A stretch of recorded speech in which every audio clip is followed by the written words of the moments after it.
Didukung oleh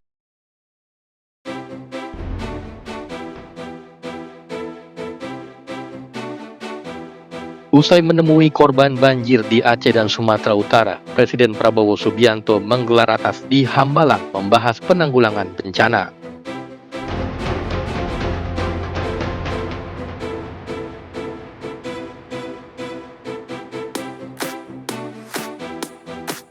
Jembatan Tepin Mane yang ambruk akibat terjangan banjir bandang berhasil diselesaikan perbaikannya.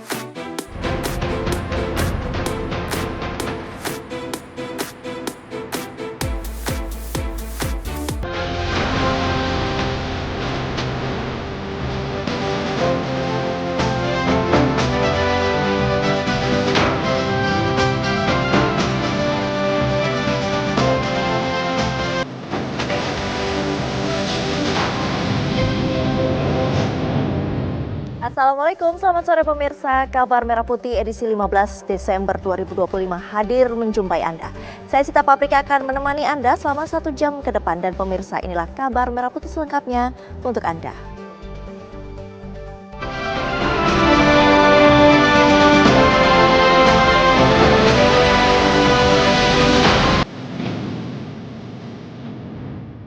Kita mulai kabar pertama. Presiden Prabowo Subianto menggelar rapat di Hambalang, Bogor, Jawa Barat membahas percepatan penanganan bencana dan kesiapan libur akhir tahun. Dalam keterangan tertulis Sekretaris Kabinet Teddy Indrawijaya, rapat tersebut membahas penanganan bencana secara cepat dan tepat serta percepatan pembangunan hunian bagi masyarakat terdampak. Presiden juga menaruh perhatian pada pemenuhan kebutuhan dasar para pengungsi, sehingga pemenuhan kebutuhan pengungsi harus dipastikan terpenuhi secara menyeluruh. Penambahan secara maksimal alat berat dan truk air minum serta persediaan air bersih, toilet portable. Tidak hanya itu, rapat juga membahas kesiapan pemerintah dalam menghadapi liburan akhir tahun, termasuk stabilitas ketahanan pangan, harga kebutuhan pokok, serta perkembangan perekonomian nasional.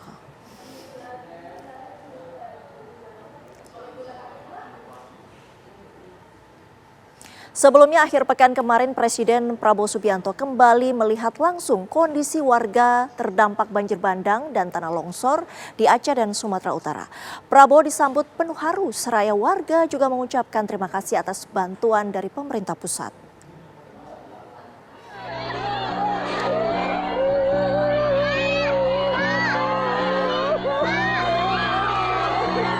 Presiden Prabowo Subianto memeluk erat ibu korban bencana banjir dan tanah longsor di lokasi pengungsian Bener Meriah, Aceh. Sang ibu bahkan sambil menangis meluapkan seluruh kesahnya di hadapan Presiden. Warga pun ingin langsung mengadu akan kepedihan yang dialami setelah tempat tinggal mereka porak-poranda. Di Bener Meriah, Presiden Prabowo menegaskan komitmen penuh pemerintah dalam percepatan pemulihan di wilayah terdampak. Ingin hanya datang untuk melihat keadaan sebenarnya, melihat keadaan ibu-ibu, bapak-bapak sekalian, dan melihat apa yang kami bisa lebih cepat lagi mengirim bantuan. Memang keadaannya memang sulit, alam sedang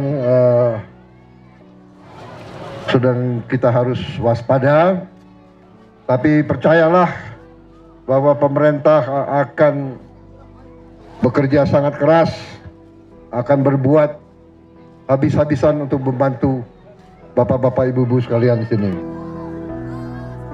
Begitu pula ketika Prabowo mengunjungi Takengon, Aceh. Warga berusaha mendekat untuk menyalami Presiden dan mengadu pilu yang kini mereka rasakan.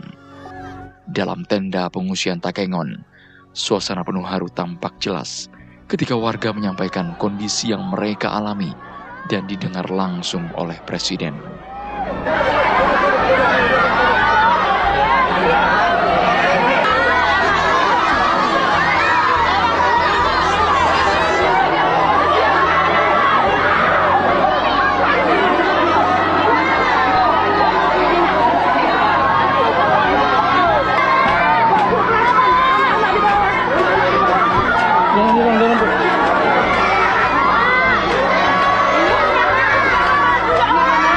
tanpa jarak antara orang nomor satu di Republik ini dengan warga korban bencana.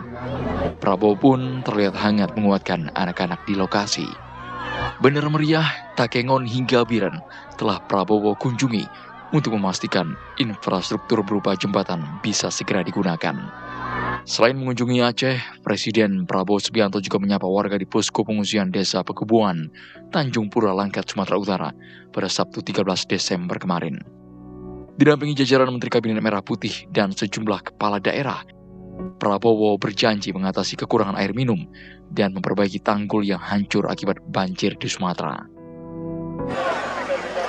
Datang melihat keadaan, nanti kekurangan-kekurangan sudah dilaporkan kepada saya, segera kita atasi. Tadi dilaporkan oleh Gubernur kekurangan air bersih, air minum, perbaikan tanggul segera kita lakukan ya.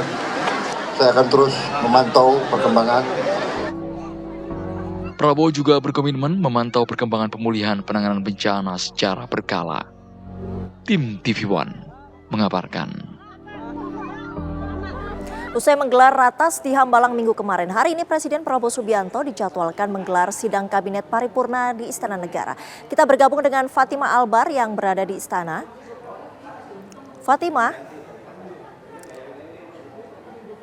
maksud kami ada rekan Ikra Anggana. Ikra, siapa saja menteri yang sudah datang dan apa agenda sidang kabinet paripurna hari ini? Ya baik, selamat siang Sita dan juga pemirsa. Terkait dengan agenda sidang Kabinet Paripurna, informasinya akan diselenggarakan pada pukul 15.30 waktu Indonesia Barat. Namun yang menarik, sebelum menggelar sidang Kabinet Paripurna, tadi nampak keluar langsung dari pintu pilar Istana, ini adalah Menteri Keuangan Purbaya Yudi Sadewa. Karena tadi kami tidak melihat kedatangan ke Istana, namun Purbaya keluar dari Istana dan sempat menyampaikan beberapa bahasan dengan Presiden Prabowo Subianto terkait dengan kondisi ekonomi terkini. Tadi Purbaya menjelaskan beberapa poin mengenai isu-isu perekonomian seperti dengan sejumlah tambahan dana yang disiapkan oleh Kementerian Keuangan untuk menanggulangi pasca bencana alam yang terjadi di Sumatera dan juga Aceh, yang Purbaya menyampaikan memang sudah diajukan anggaran sebesar 1,6 triliun rupiah dan siap untuk menambah jika memang diperlukan pada tahun 2026 sebesar 1,3 triliun rupiah. Dan tadi juga sempat kami bertanya apakah bencana tersebut menghambat laju pertumbuhan ekonomi. Purbaya Yudi Sadewa tadi menyampaikan justru hal tersebut tidak akan menghambat laju pertumbuhan, justru malah akan mendorong karena menurutnya akan ada dana yang mengalir dari pusat yang turut menggerakkan roda perekonomian di masyarakat.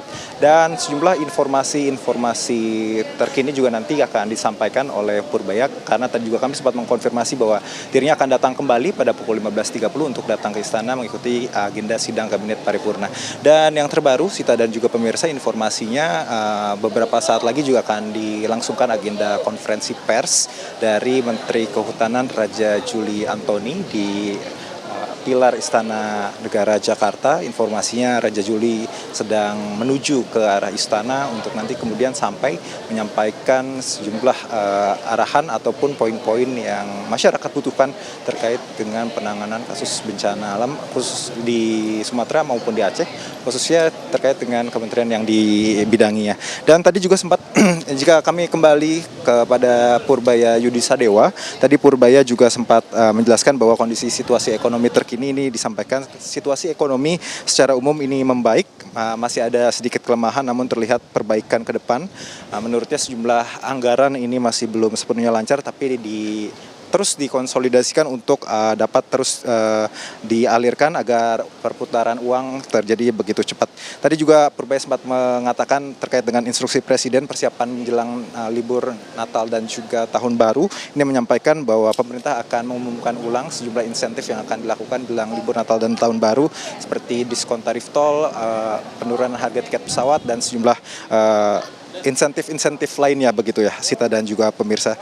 Tadi juga Purbaya sempat menyampaikan terkait dengan daya dorong ekonomi akhir tahun akan didukung dengan BLT yang senilai 31 triliun rupiah dan penyaluran yang sudah lebih dari 29 triliun diharapkan pada Desember nanti akan kembali disampaikan. Dan sesaat lagi kita akan menyaksikan bersama konferensi pers yang akan disampaikan oleh Menteri Kehutanan Raja Juli Antoni. Sita. Ikra Anggana langsung dari Istana Kepresidenan Jakarta. Terima kasih.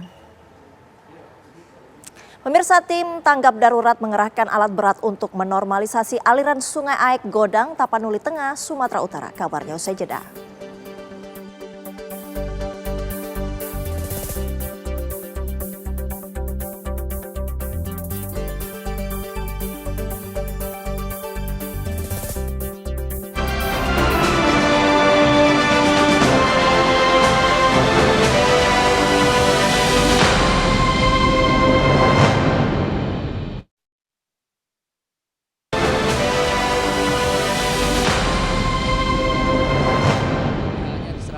Untuk membuat koridor gajah yang sekarang sudah berdiri bersama dengan WWF, ya, kami kerja erat. Sekali lagi tentang kecintaan beliau terhadap hutan dan satwa kita itu sangat luar biasa. Dan kemarin saya kembali diperintahkan untuk lebih berani lagi untuk menertibkan perizinan berusaha pemanfaatan hutan atau PBPH yang nakal, yang mengganggu masyarakat dan juga mengganggu lingkungan hidup dan hutan kita. Jadi secara resmi hari ini saya umumkan kepada publik atas petunjuk Pak Presiden, saya akan mencabut 22 PBPH, perizinan berusaha pemanfaatan hutan yang luasnya sebesar 1.012.016 hektar, termasuk diantaranya di Sumatera seluas 116.168 hektar. Detailnya ya, saya akan menuliskan SK pencabutan ini dan nanti akan saya sampaikan kepada rekan-rekan media sekalian. Jadi dalam waktu 1 tahun ini saja Pak Presiden Prabowo Subianto sudah memerintahkan kami di Kementerian Kehutanan untuk menertibkan PBPH nakal seluas 1,5 juta hektar.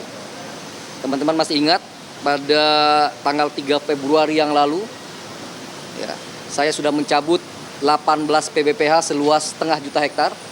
Ditambah hari ini 1 juta hektar, maka sudah ada penertiban sekitar 1,5 juta hektar hutan kita. Itu yang pertama. Yang kedua, saya kira tadi Satgas PKH sudah melaporkan kepada publik hadir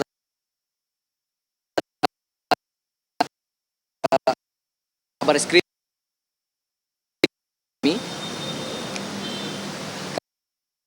Kami juga sudah bergerak seperti yang saya janjikan kepada masyarakat ketika rapat dengar pendapat di Komisi 4 DPR RI. Per hari ini kami sudah menertibkan 11 subjek hukum yang nanti sekali lagi akan kita sinergikan proses penegakan hukumnya bersama dengan Satgas PKH. Khusus untuk PT Toba Pap Lestari, PT TPL yang banyak diberitakan, Pak Presiden secara khusus memerintahkan kepada saya untuk melakukan audit dan evaluasi total terhadap TPL ini. Dan insya Allah dalam waktu yang tidak terlalu lama, nanti Pak Wamen terutama yang akan saya tugaskan untuk menseriusi proses audit dan evaluasi PT Toba Pap Lestari ini. Ya. Nanti insya Allah sekali lagi apabila ada hasilnya akan saya umumkan kembali kepada publik. Apakah kita cabut atau kita lakukan rasionalisasi terhadap HTI yang mereka kuasai, PBPH yang mereka kuasai beberapa tahun belakangan ini. Yang ketiga, terkait dengan perbaikan struktural, ya, saya kira ini penting sekali. Pak Presiden juga kemudian memberikan persetujuan, arahan kepada kami untuk membuat tata kelola perhutanan yang lebih baik. Forest governance-nya harus diperbaiki. Satu yang menjadi masalah utama kehutanan sehingga sekarang memiliki dampak yang sangat buruk di 3 provinsi yang terdampak banjir misalkan, kalau kita mau jujur, rentang kendali antara kementerian dengan UPT yang ada di bawah itu sangat jauh sekali. Oleh karena itu, kami kemarin menyarankan dan Pak Presiden langsung setuju, kami akan membuat Kakanwil Kehutanan di setiap provinsi. Dengan ada Kakanwil ini, ya, kemudian nanti ada kabit-kabit yang kemudian merefleksikan tugas-tugas dirjen, yang kemudian nanti akan dieksekusi di UPT terkait di tempat masing-masing. Saya mantan Wamen ATR BPN, saya dulu punya Kakanwil, punya Kakantah. Jadi jejaring kita, kaki kita, tangan kita itu bisa langsung kena di tapak. Nah, insya Allah dengan perubahan ini, ya, nomenklatur ini, tentu kami akan bicara dengan Menpan RB, dan secara spesifik kami diminta untuk mendiskusikan secara detail dengan Pak Mensesnek. Ya. Insya Allah akan kita lakukan. Termasuk Pak Presiden memerintahkan agar melipat gandakan jumlah polisi kehutanan kita. Saya sudah laporkan kemarin di rapat RDP untuk Aceh yang luas hutannya 3,5 juta hektar, kami hanya punya polisi hutan sebanyak 32 orang. Ini sama sekali tidak masuk akal dan Pak Presiden langsung memerintahkan pada saya untuk melipat gandakan jumlah polisi hutan kita sehingga ilegal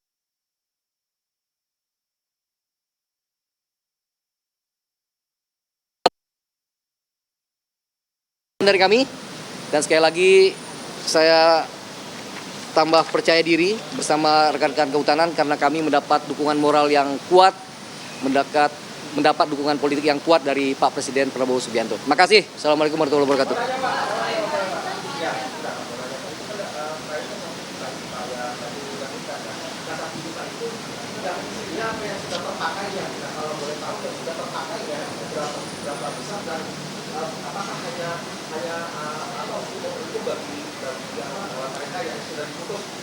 Yang pasti, ya pemirsa, kita ke informasi lain. Jembatan Tepin Mane yang ambruk akibat terjangan banjir bandang pada 26 November 2025 akhirnya berhasil diselesaikan pembangunannya. Selesainya jembatan darurat disambut dengan rasa bahagia dan syukur oleh masyarakat. Jalur ini merupakan akses vital yang menghubungkan Desa Benyot dengan Desa Tepin Mane. Pemerintah bergerak cepat dengan membangun jembatan Bailey sebagai jembatan sementara guna memulihkan konektivitas dan memastikan roda kehidupan masyarakat kembali berjalan normal. Pembangunan jembatan Bailey Tepin Mane dikebut dengan melibatkan Kementerian PU, Yonzipur 16, Dika Anoraga, Kodam Iskandar Muda dengan peralatan khusus serta keahlian di bidang konstruksi darurat.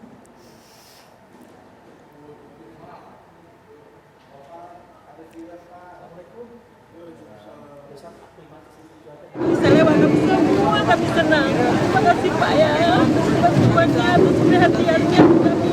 Jadi kami semua juga bisa lewat yang sana, sini ke sana. Terima kasih Pak ya. Atau seperti nanti tengah juga ada yang lain-lain di kota lain Pak ya. Tolong Pak ya, ditengok Pak ya, direnovasi Pak ya. Ya terima kasih Bapak, terima kasih Bapak Presiden. Alhamdulillah hari ini, sore hari ini saya bisa pulang lagi ke rumah. Karena sudah 20 hari nginep di tempat saudara karena jembatan putus. Terima kasih Bapak, terima kasih Bapak Pangdam, terima kasih seluruhnya yang sudah bekerja sama untuk membuatkan jembatan itu kembali. Pemirsa, jalan masuk satu-satunya ke Kampung Batu Buswak, Padang, Sumatera Barat putus total. Jalan yang tersisa hanya 1,5 meter dan berlumpur tersebut hancur dihantam derasnya arus sungai pada Minggu sore kemarin. Kini untuk masuk atau keluar dari Batu Buswak harus mendaki bukit yang terjal menggunakan tali. Petugas TNI di lokasi pun berusaha membuat jalan setapak. Warga berharap pemerintah setempat segera memperbaiki jalan masuk ke kampung mereka.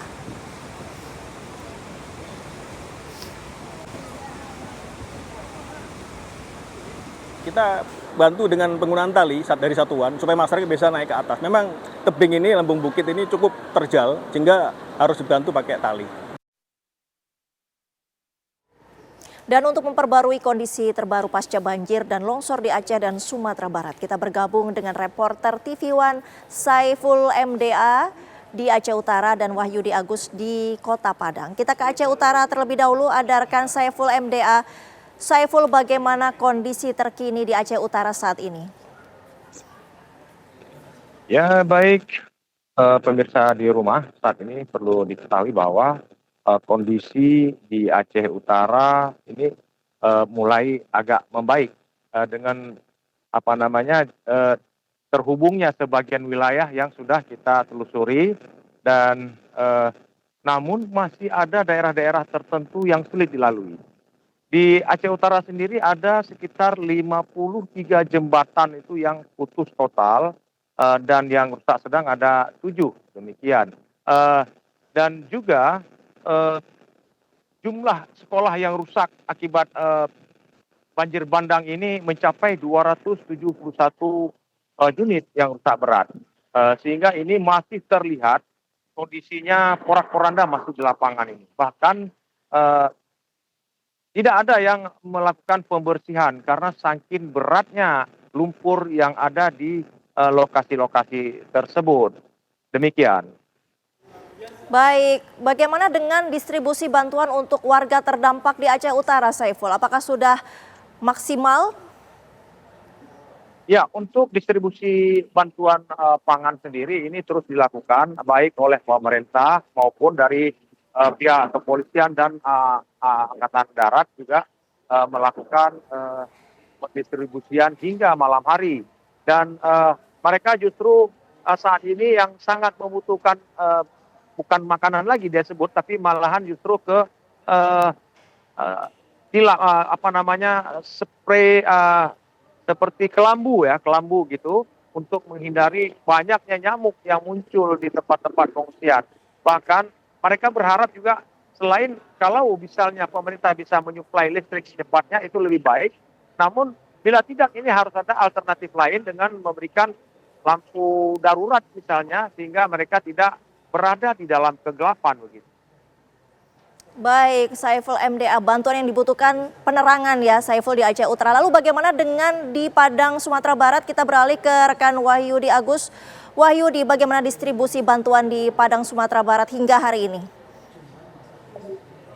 Ya, selamat siang pemirsa. Kami berada sekarang di Padang, tepatnya di Kampung Pasar Lalang, Kecamatan Kuranji, Padang, bahwa saat ini sejumlah masyarakat bersama tokoh masyarakat setempat, termasuk juga TNI dalam artian perwakilan dari Babinsa dan RTW sedang merapatkan bagaimana untuk penanganan pengungsi dan korban banjir yang terdapat di Kecamatan Kuranji ini, terutama di kawasan Goa, di Kampung Pasar Lalang, Kecamatan Kuranji ini. Dan masing-masing warga merapatkan bagaimana nantinya pendistribusian bantuan lanjutan untuk kepada korban yang ada di kawasan ini. Nah, sementara itu untuk bantuan lainnya tetap mengalir dari para donatur atau pihak ketiga untuk masyarakat korban banjir bandang yang terjadi di Kota Padang dan Sumatera Barat. Demikian.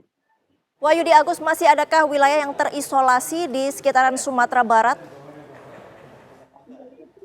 Ya, dapat kami kabarkan bahwa untuk wilayah Kota Padang yang terisolasi adalah tepatnya di Lambuang Buki, kelurahan, maksud kami di Lambuang Buki, tepatnya di Kecamatan Pau, bahwa hingga saat ini kampung tersebut terisolasi penuh karena jalan yang satu-satunya menjadi jalan masuk ke kampung tersebut sejak tadi malam rusak dihantam derasnya arus sungai Batang Kuranji karena hujan lebat yang terjadi pada sore kemarin. Menyusul juga terjadinya banjir pada Minggu sore kemarin itu telah merusak dan menghancurkan jalan satu-satunya masuk ke kampung Batu Busua di Kelurahan Lambung Buki, sehingga kampung Lambung Buki sendiri sekarang terisolasi penuh. Kecuali masyarakatnya yang ingin keluar dari kampung tersebut harus melewati dan mendaki ke perbukitan yang terjal untuk bisa keluar dari kampung itu. Nah, sementara seperti itu kondisi yang ada di Lambung Buki sendiri. Wahyudi Agus langsung dari Padang, Sumatera Barat, dan tadi ada rekan Saiful MDA dari Aceh Utara, Aceh. Terima kasih rekan-rekan, tetap jaga kesehatan. Pemirsa, tim tanggap darurat mengerahkan alat berat untuk menormalisasi aliran Sungai Aek Godang di Sigotom, Kelurahan Tuka, Kecamatan Tuka, Kabupaten Tapanuli Tengah, Sumatera Utara. Sungai tertutup ribuan gelondongan kayu dan lumpur dampak banjir bandang akhir November lalu.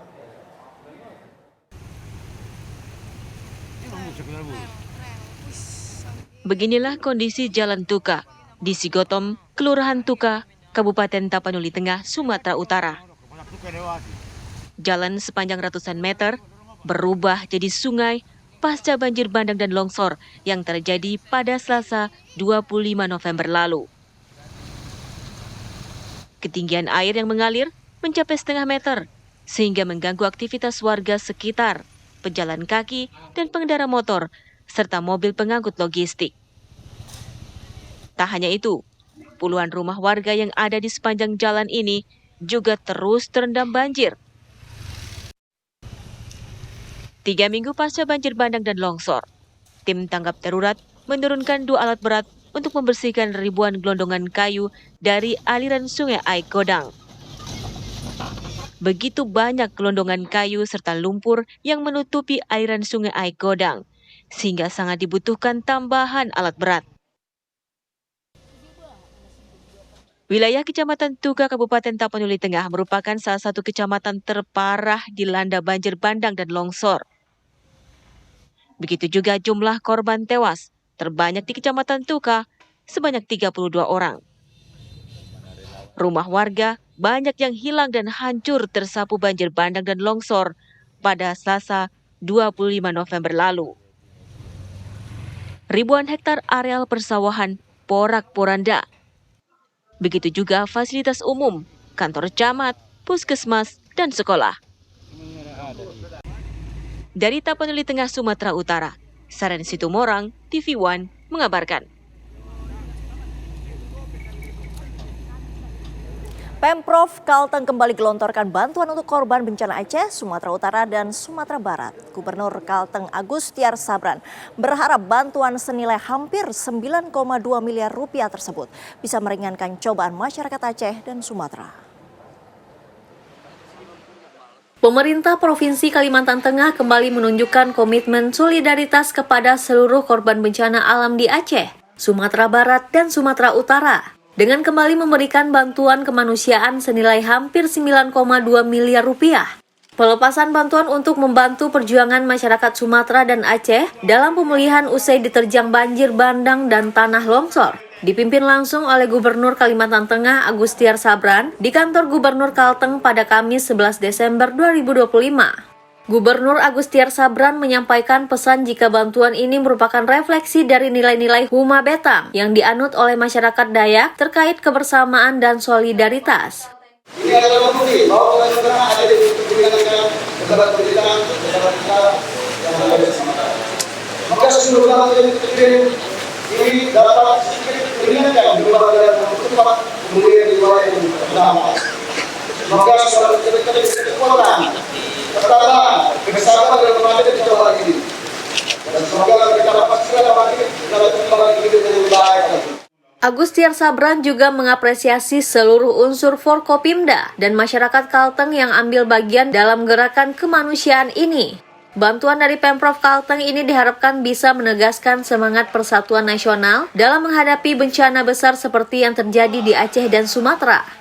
Semangat dari awal dari semangat kemerdekaan, dari bersih, agama, kebersamaan, semoga saudara-saudara kita bersudah di Sumatera dapat keadaan kesabaran untuk menghadapi. Dan itu hari ini, adalah bentuk kebersamaan kita.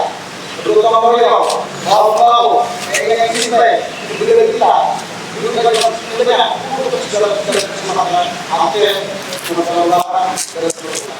Kolaborasi antara pemerintah, lembaga negara, perbankan, dunia usaha, dan masyarakat bisa menghadirkan kekuatan gotong royong yang bisa memberikan dampak nyata berupa pertolongan kepada seluruh masyarakat Indonesia yang membutuhkan. Atlet tenis Indonesia berpeluang tambah koleksi medali SEA Games. Kabarnya usai jeda.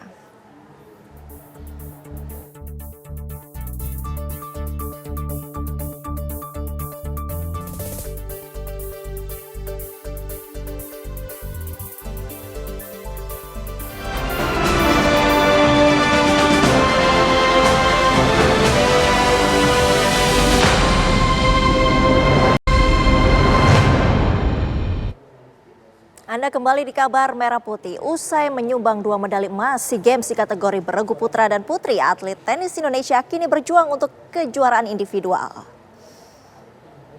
4 atlet tenis Indonesia akan berjuang di babak perempat final SEA Games 2025 di Bangkok, Thailand. 4 atlet tersebut adalah Muhammad Rifki Fitriadi yang akan bersaing di nomor tunggal putra dan Janice Chen yang akan bersaing di tunggal putri. Sedangkan andalan lainnya dari timnas tenis Indonesia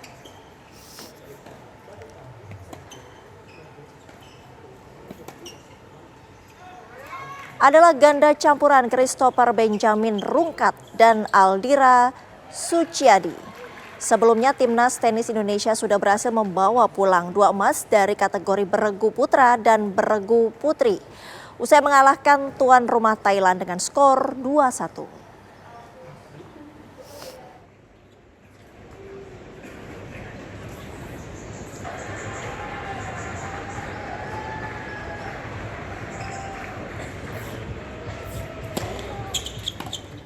Dan untuk memperbarui kabar terbaru dari ajang SEA Games 2025, kita bergabung dengan reporter TV One Zinedine Duhan di Bangkok, Thailand.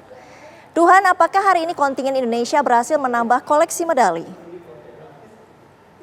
Ya, Sita dan juga pemirsa, hingga saat ini kontingen Indonesia yang berlaga di SEA Games 2025 di Bangkok dan juga Chonburi, Thailand ini sudah berhasil menambah poin-poin medali di beberapa cabur. Tadi kami pantau total ini sudah ada 8 medali yang dihasilkan oleh kontingen Indonesia, 4 diantaranya emas dan 4 lagi merupakan medali perunggu. Di titik tempat saya mengabarkan sendiri, ini merupakan dari cabang olahraga tenis yang mana memang pada hari ini ada perempat final atau quarter final, yang mana ada 4 atlet Indonesia ini dari cabang tunggal putra, tunggal putri, dan juga ganda campuran yang hari ini sudah melakukan proses kualifikasi. Di belakang tadi tunggal putra dan juga tunggal putri dari Muhammad Rifki Fitriadi dan juga Janice Chen yang memang memiliki ranking tertinggi di Indonesia.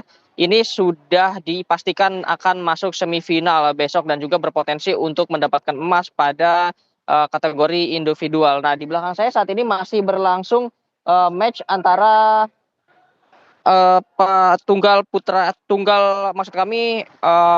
ganda campuran Indonesia, yaitu Christopher Benjamin Rungkat dan juga Aldira Suciadi yang harus berhadapan dengan ganda campuran Vietnam ini untuk nantinya memastikan diri masuk ke dalam tahap semifinal. Selain dari itu juga dari Wushu, ini yang finalnya sudah digelar sejak pagi hari tadi, ini sudah menghasilkan 2 medali, di mana keduanya ini merupakan medali emas yang dihasilkan oleh timnas Wushu atas nama Patricia Geraldine ini di individu putri, dan juga Ahmad Gifari Faiz dan juga Ahmad Ghazali Faiz ini di beregu putra, yang mana juga dari Wushu sendiri nantinya final masih akan terus digelar hingga sore hari dan masih berpotensi untuk bisa mendapatkan medali tambahan. Selain dari itu dari cabang lainnya yang nantinya akan digelar final di malam hari, yaitu akuatik, akan ada beberapa kategori yang tentunya akan diperlombakan, yang mana sejak kemarin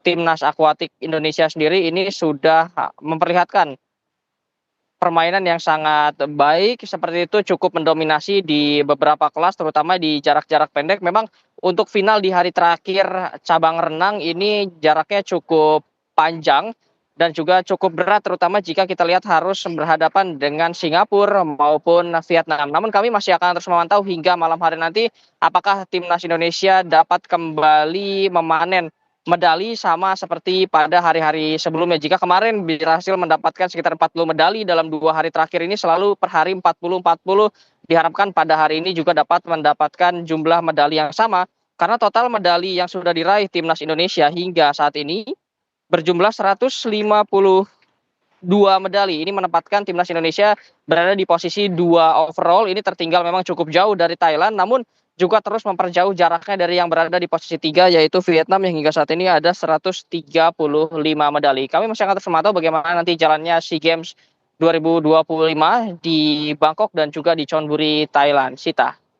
Zinedine Duhan langsung dari Bangkok, Thailand. Terima kasih. Pemirsa, Kepala Badan Penyelenggara Jaminan Produk Halal BPJPH Haikal Hasan atau Babe Haikal berkunjung ke sejumlah lokasi di Aceh dan Sumatera Utara untuk menyalurkan bantuan BPJPH peduli kepada masyarakat terdampak bencana hidrometeorologi. Babe Haikal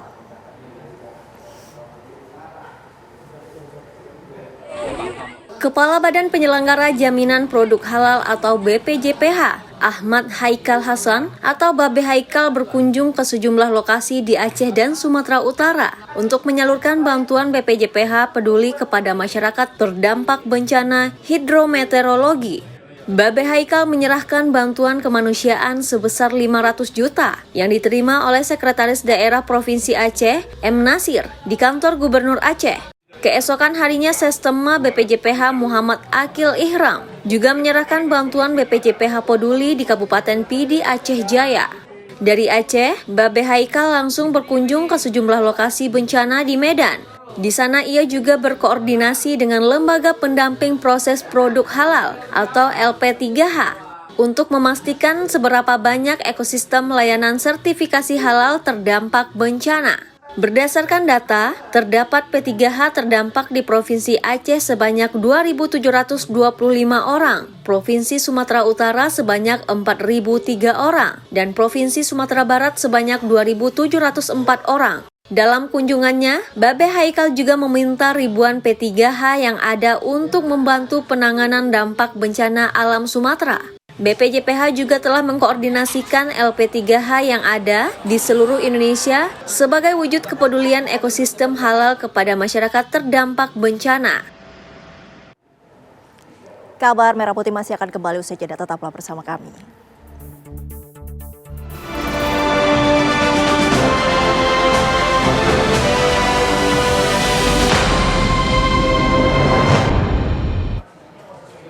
Anda masih menyaksikan Kabar Merah Putih. Palang Merah Indonesia menyalurkan bantuan kemanusiaan berupa kitchen kit atau peralatan dapur dan makan bagi masyarakat terdampak banjir di wilayah Aceh, Sumatera Utara, dan Sumatera Barat.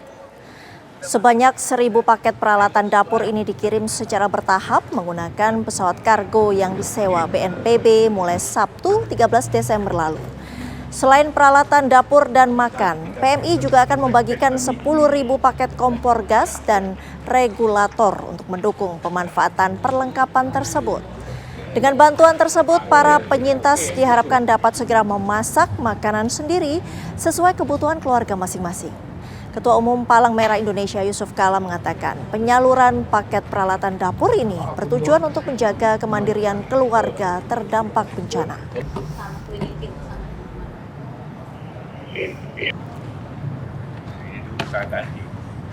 Karton, ada obat-obatan, pakaian, dan kebutuhan-kebutuhan keluarga, anak-anak, susu itu akan dikirim. Hanya dua ton kena pesawat. Jadi yang lainnya nanti masih sisa lagi nanti yang kapal laut yang kedua yang kirim ke depan. Ya, darat juga sebagainya ke Padang, Medan bisa lewat darat. Kita ke kabar lain, Kementerian Kebudayaan Republik Indonesia melaksanakan soft launching buku sejarah Indonesia Dinamika Kebangsaan dalam Arus Global. Acara ini bertepatan dengan peringatan Hari Sejarah yang ditetapkan pada 14 Desember.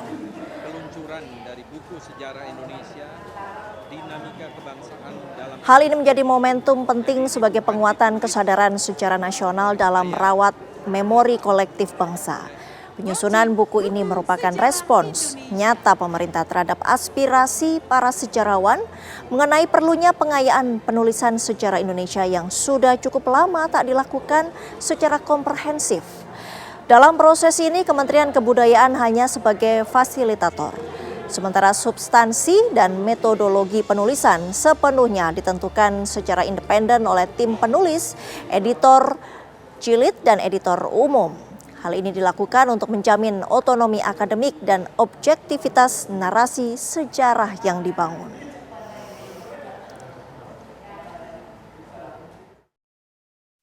Jadi memang ini ditulis oleh para ahlinya, yaitu sejarawan Indonesia yang tadi telah disebutkan 123 penulis dari 34 perguruan tinggi se-Indonesia. Terima kasih yang sebesar-besarnya. Tahun ini kita menyelesaikan satu buku sejarah Indonesia. Tahun depan kita harapkan ada buku-buku sejarah yang lain. Informasi selanjutnya, Kementerian Transmigrasi melepas transmigran asal Yogyakarta ke Sulawesi. 15 kepala keluarga diberangkatkan ke Polewali Mandar, Sulawesi Barat dan Poso, Sulawesi Tengah.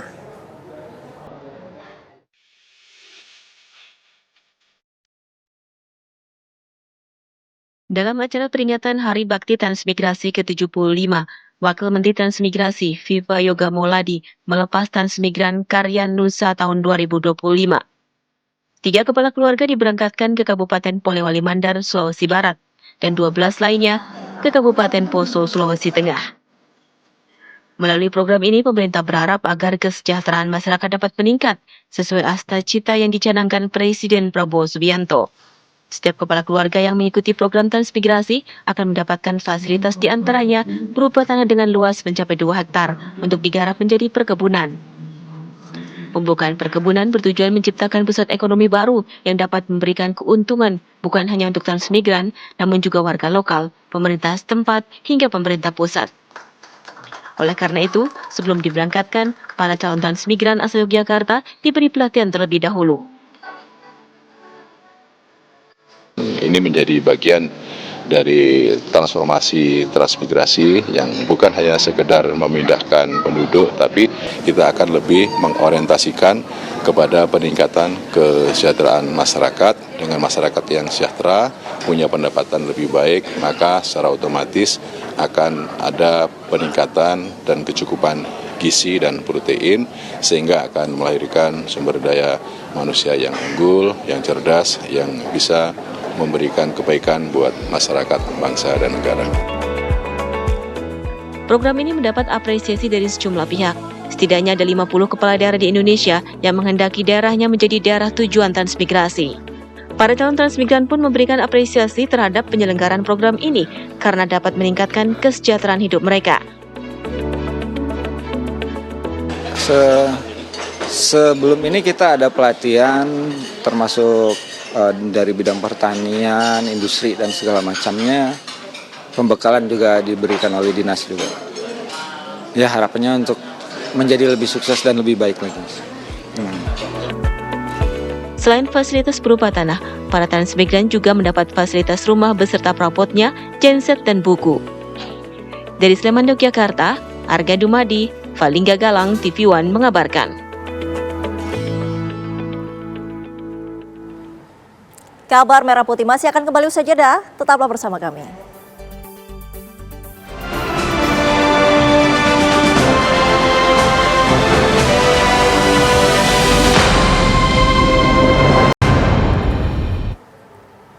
Wakil Menteri Pertanian Sudaryono jalani sidang terbuka untuk gelar doktornya di IPB University Bogor, Jawa Barat.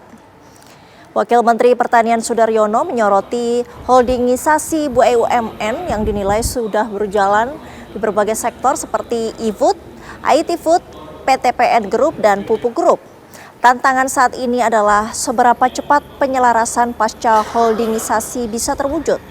Dari data riset, hasilnya sudah positif, di mana Indonesia mampu melakukan perbaikan signifikan tanpa dukungan dana APBN. Semua bersumber dari efisiensi dan efektivitas bisnis.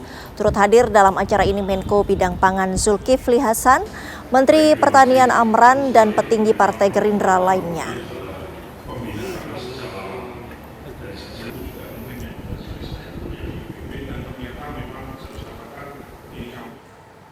Mengantisipasi lonjakan penumpang pada masa liburan Natal 2025 dan Tahun Baru 2026, PT KAI Daob 1 Jakarta menyiapkan total 1.732 perjalanan kereta api.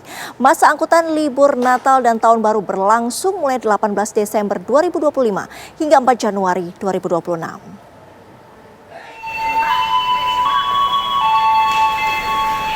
PT KAI Daob 1 Jakarta siap melayani angkutan Natal 2025 dan Tahun Baru 2026 yang berlangsung mulai 18 Desember 2025 hingga 4 Januari 2026 mendatang. Pada periode tersebut disiapkan total 1.732 perjalanan kereta api terdiri dari 1.534 perjalanan kereta jarak jauh dan 198 perjalanan kereta lokal. Saat ini untuk tujuan Solo, Malang, Purwokerto, Semarang, Surabaya, dan Yogyakarta, ketersediaan tiket masih cukup banyak. Diimbau calon penumpang memesan lebih awal. Selama masa Nataru, 18 hari perjalanan KA jarak jauh di wilayah Daup 1 Jakarta akan beroperasi rata-rata 85 perjalanan kereta api per hari. Dengan rincian di stasiun Gambir terdapat 810 perjalanan kereta api jarak jauh, stasiun Pasar Senen 720 perjalanan kereta api jarak jauh. Sementara untuk tanggal favorit yang paling banyak dipesan adalah tanggal 22, 24, dan 25 Desember 2025. Dari Jakarta, Aspen Benev, TV One mengabarkan. Informasi tadi menutup kabar Merah Putih hari ini. Sesaat lagi Anda dapat menyaksikan berita utama kriminal bersama Ninda Febiola. Saya Sita Paprika pamit. Terima kasih. Sampai jumpa.